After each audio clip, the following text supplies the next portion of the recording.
And this lack of regulation really leaves, American consumers sort of in the dark about how artificial colors can really negatively affect their children. So even though studies show a significant correlation between artificial colors and hyperactivity, warning labels, they're still absent in the USA. Welcome to the Soaring Child podcast, where parents of children with ADHD learn tips and tricks to help their child soar at home, at school, and in life. We feature interviews with experts, medical professionals, and parents just like you who are learning how to reduce ADHD symptoms using food and other natural strategies. Because children with ADHD deserve to soar just like every other child. I'm Dana Kay, your host. Hello, parents, and welcome back to another edition of the Soaring Child podcast. Today, I'm excited to delve into artificial flavors and colors or dyes in our food and how these seemingly innocuous additives can have profound, and I mean profound, effects on children, especially those navigating the challenges of ADHD. These synthetic additives are known to trigger hyperactivity, inattention, impulsivity, and all of those other hallmark symptoms of ADHD. So for families of kids with ADHD, understanding the potential impact of these artificial ingredients is crucial in managing symptoms and promoting a more balanced and focused state of mind. So guys, grab a notepad, grab a pen, and let's get ready to dive into this very, very important topic. But before we do, I also want to let you know about something very exciting that we've been working on for a while now. It is our brand new course called Die Free for ADHD. It's finally here, and I want to announce it to you guys. You're the first to hear. And I want to ask you a question. Have you ever noticed a spike in negative emotions and wild behaviors after your child eats like a bowl of cereal or a handful of candy? Many parents have wondered, is there a link between ADHD symptoms and diet? And can simple food swaps reduce ADHD symptoms in children? The answer to both of these questions is yes. If you've been listening to these podcasts long enough, you would know I would say yes to that question.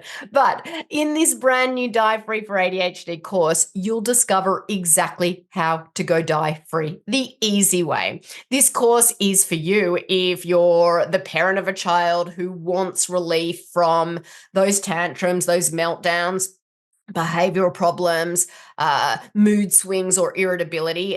It's going to really give you a better understanding of how these artificial dyes and flavors really impact ADHD, and also provide you practical tools for maintaining that dye-free life.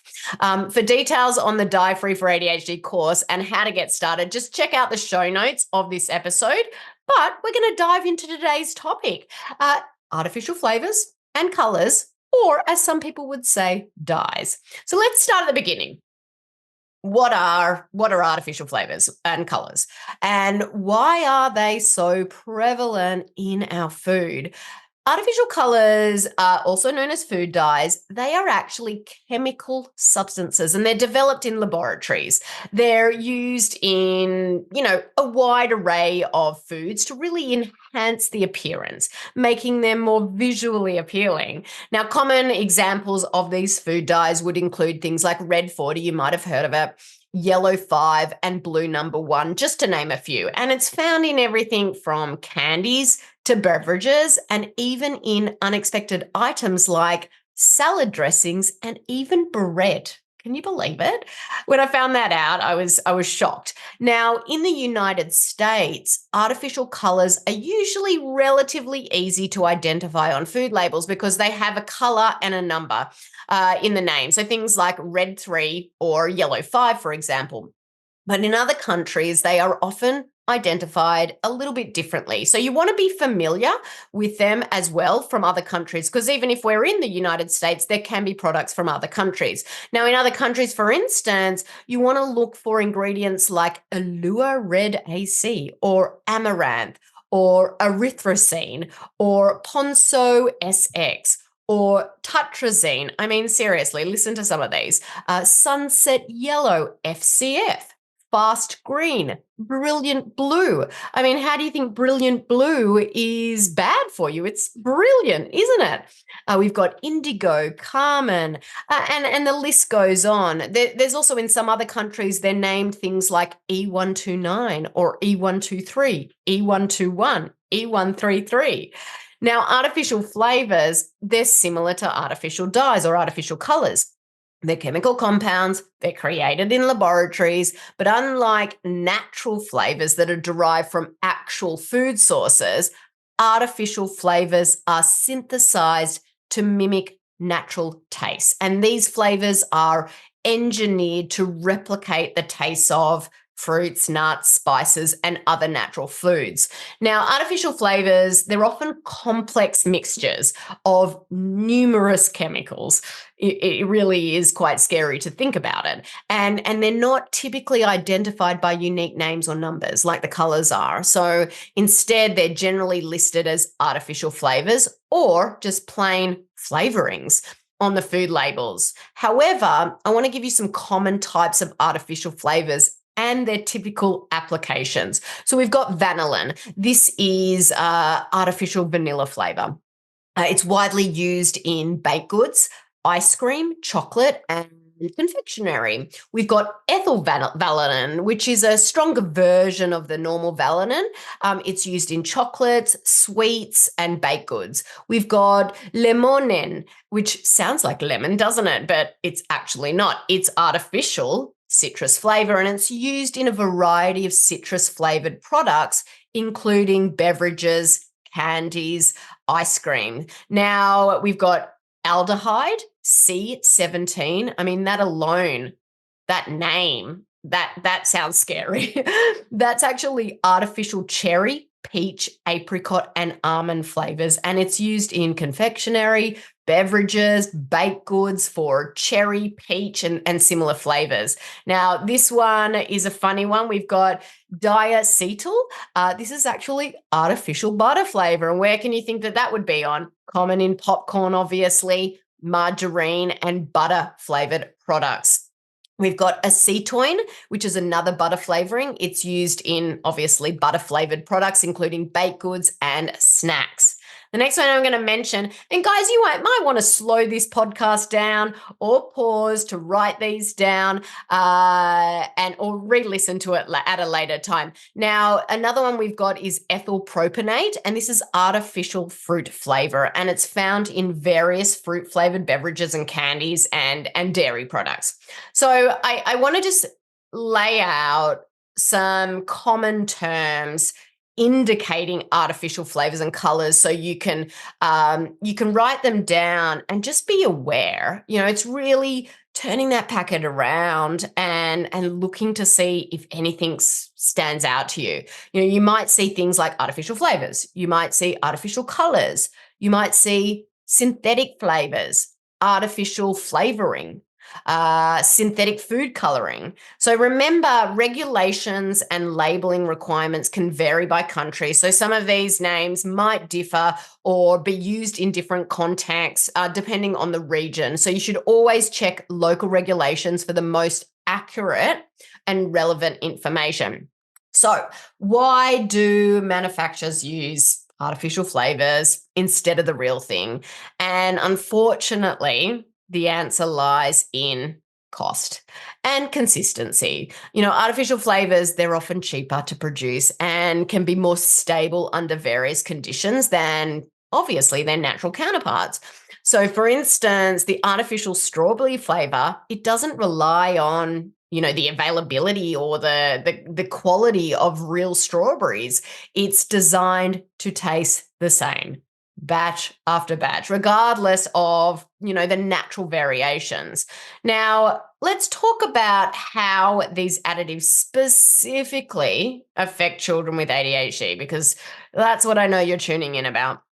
Studies have illuminated a concerning link between artificial additives and ADHD symptoms. So I'm going to let you know about some studies because really, again, quite shocking in my opinion. So for instance, there was a groundbreaking study in The Lancet. It revealed that some children with ADHD exhibited increased hyperactivity after consuming foods with artificial colors and preservatives. Okay. If you want to look at the reference, it's McCann et al. 2007. And this is crucial for us as parents and caregivers. It suggests that by identifying and removing these additives from our children's diet, we might observe a notable reduction in symptoms of ADHD. And I can tell you, I don't need another thing to make my son extra hyperactive. I don't know about you guys. Another pivotal study in the Journal of Pediatrics established a connection between artificial food colors and increased hyperactivity in children, both with and without ADHD. I'm going to give you the name of it so you can look it up if you want to. It's Schab and Trin. So that's SCHAB and TRINH. And that was done in 2004. And a comprehensive meta-analysis in the Journal of American Academy tongue tie, American Academy of Children and Adolescent Psychiatry, it concluded that artificial colors exacerbate hyperactivity in children under 14. And again, the reference, in case you want to look it up, it's NIG, NIGG, ET, 2012.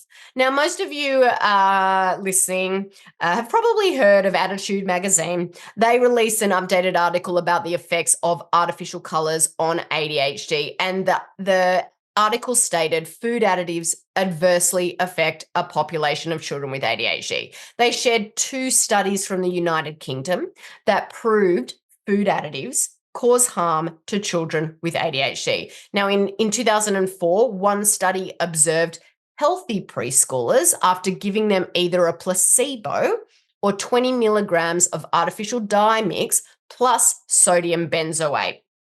What do you think the result was? A significant increase in hyperactivity when the children received the actual dye and the sodium benzoate. A significant increase in hyperactivity. Now, as I mentioned earlier, as a parent of child with ADHD, this is alarming for me, and I'm sure many of you can relate to that.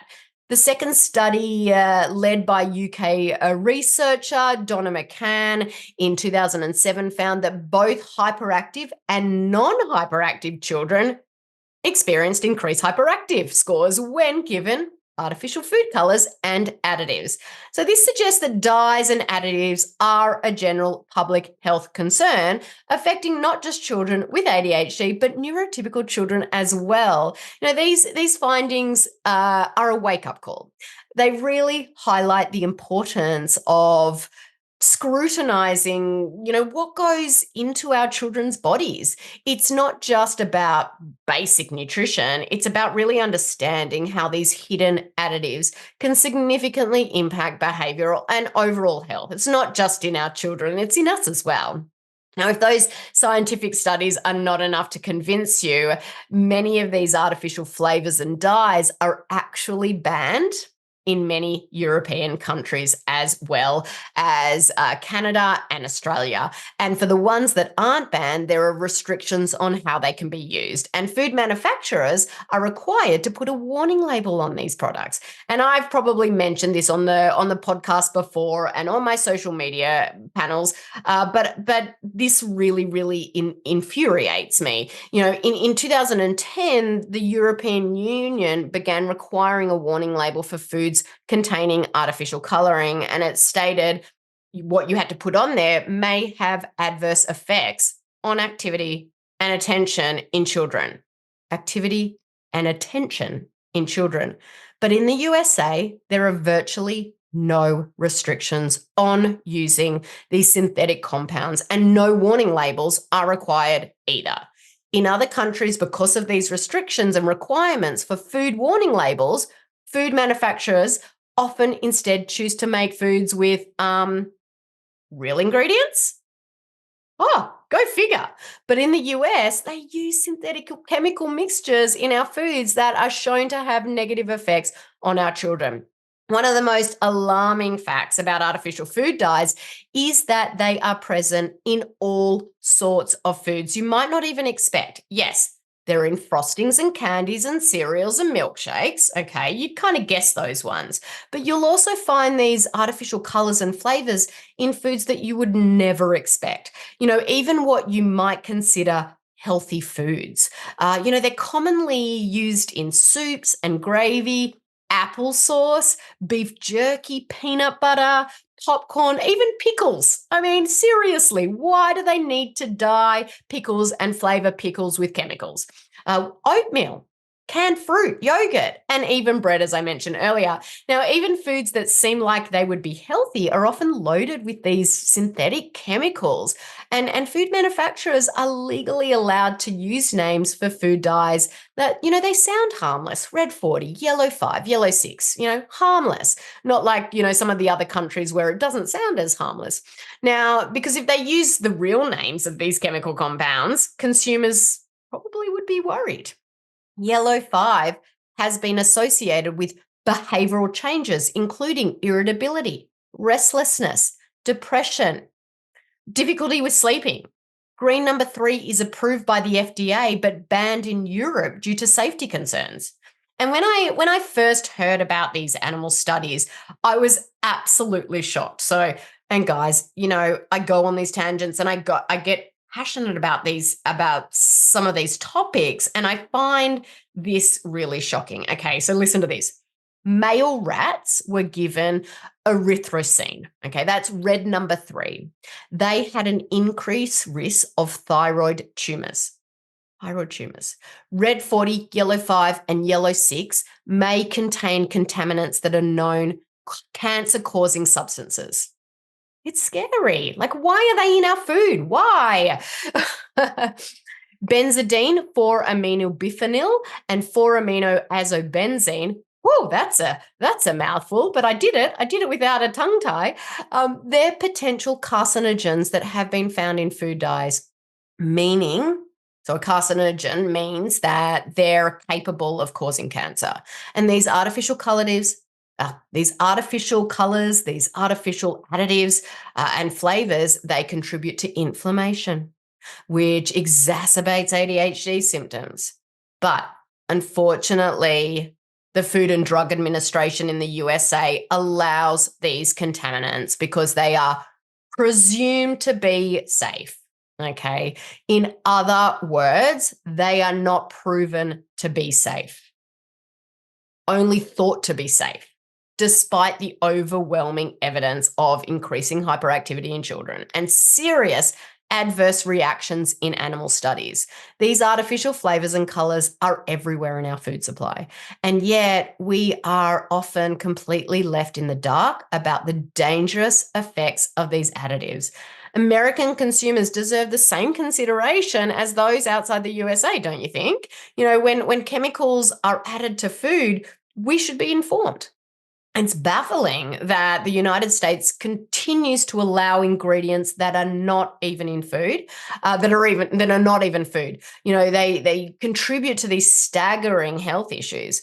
But thankfully, there is some good news. First of all, things are beginning to change, albeit really slowly. Some companies have really started removing artificial colors from their products, but many still refuse to make this change. So we as consumers, we have the power. We have the power, and you have taken that first step by listening to this podcast, by starting to learn more about this and change your family's diet. If enough of us refuse to buy these products containing artificial food and colorings, companies are going to be forced to change. Now, a second piece of good news is this. When we understand that artificial flavors and colors can be affecting hyperactivity, attention, and other ADHD symptoms in children, that reminds us that we aren't bad parents. it's not our fault that our kids are battling these symptoms. If our kids are struggling because they're eating these things, it's not because of any parenting failure. Okay. It's because of something they're eating. And that means we can do something about it as well. We can reduce ADHD symptoms by doing one thing, and that is removing these flavors and these colors from our kids' diet. So, what type of products have these artificial flavors and colors in them? It's actually pretty shocking just how many items have artificial flavors and colors in them. Some examples I'm going to give you are candies and sweets, soft drinks, sport drinks, flavored coffee syrups, teas, drink mixes, even nutritional shakes, baked goods like cakes, especially those with those beautiful colored frostings. We've got things like cookies and pastries, cereals. Okay. We've got to set our kids up for a great day ahead. We can't be giving them cereal with artificial flavors and dyes in them. Many snack foods like chips, fruit snacks. Fruit snacks. I mean, that's the funniest thing I've ever heard. I mean, how much fruit is in a fruit snack?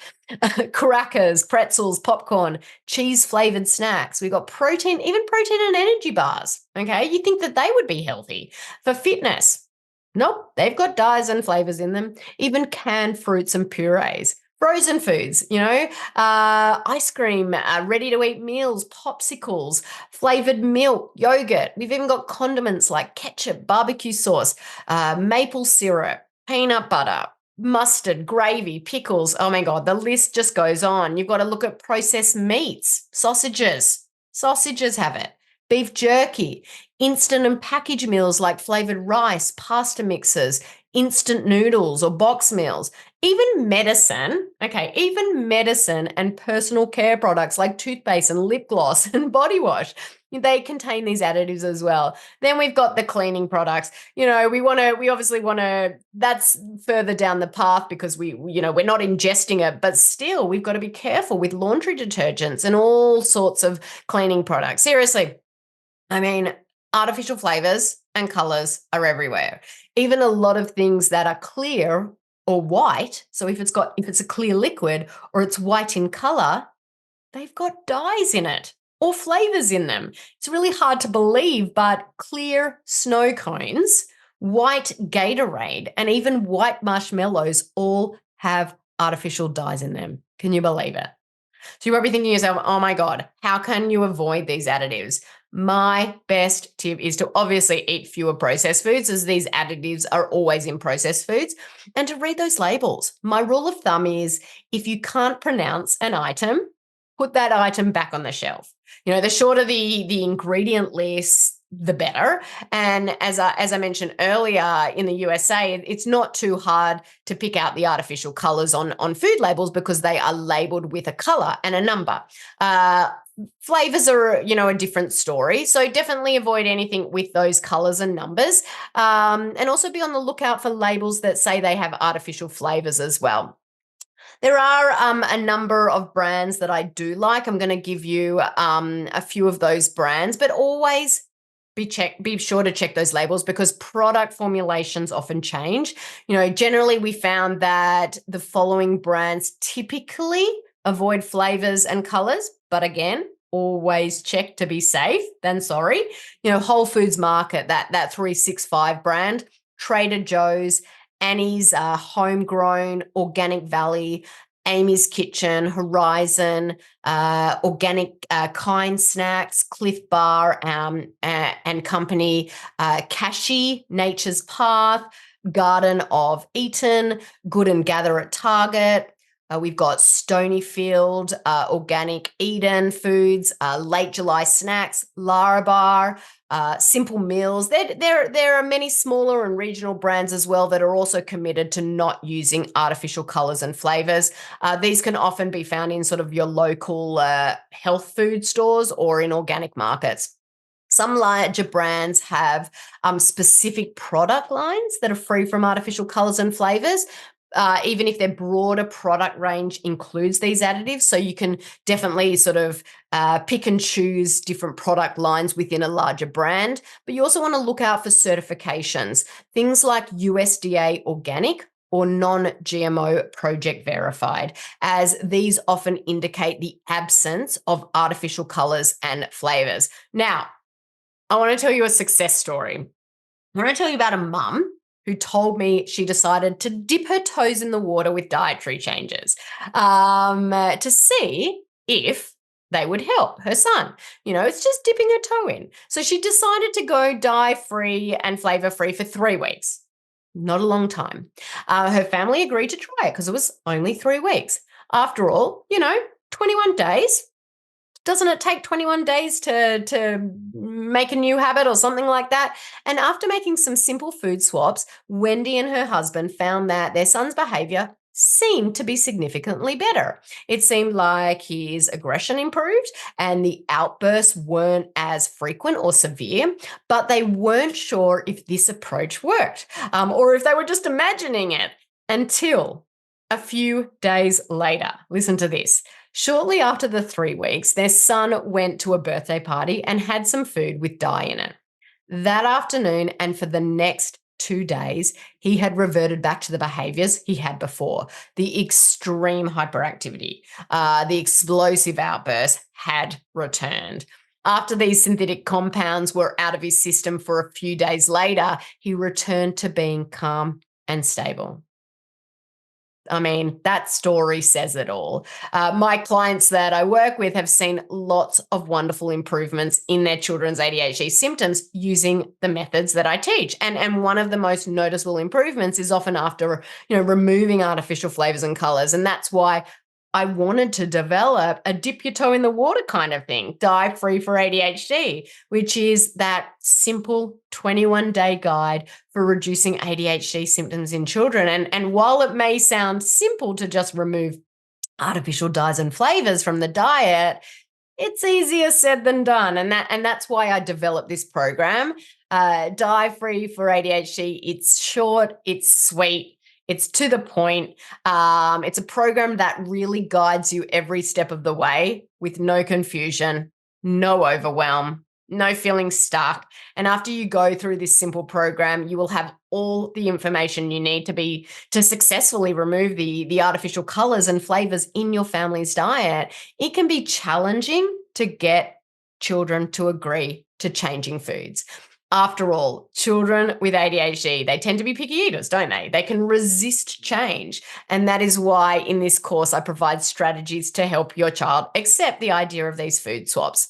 Now, in fact, for many of the families that I work with, their children actually like the new foods better than the old ones. And when switching to dye-free foods, shopping can feel overwhelming. And that's why I created lists of safe, approved, dye-free brands and products. Plus, we have visual swap guides for common household items and staple foods. And you can bring those with you to the grocery store for easy reference. We have swap guides for canned and packaged foods, snacks, candies, drinks, cereals, baking essentials, and even medical and dental products. And the best thing, this 21-day program is just $21. So for $1 a day, you can be on your way to a safe, a stable, a calm, a peaceful environment for your family. Make sure and check out the show notes, as I added information in there about this amazing new resource we've created for you. If you like today's episode, you will definitely find this super helpful. Now, as we close out this episode, if this podcast has been helpful to you, please consider leaving a review, because your feedback is really important to us and it helps others find the show as well. Also, if you think that someone else could really benefit what I shared today on this dye and flavor free, please pass it along. Sharing, our experiences can make a big difference in someone else's journey with ADHD. Guys, listeners, thank you for joining me on this week's edition of the Soaring Child podcast. I'm Dana Kay, your ADHD health practitioner. Keep on thriving. Thank you for listening to the Soaring Child podcast today. To learn more about how to help your child with ADHD soar using natural strategies, visit our website at adhdthriveinstitute.com and follow us on social media at ADHD Thrive Institute.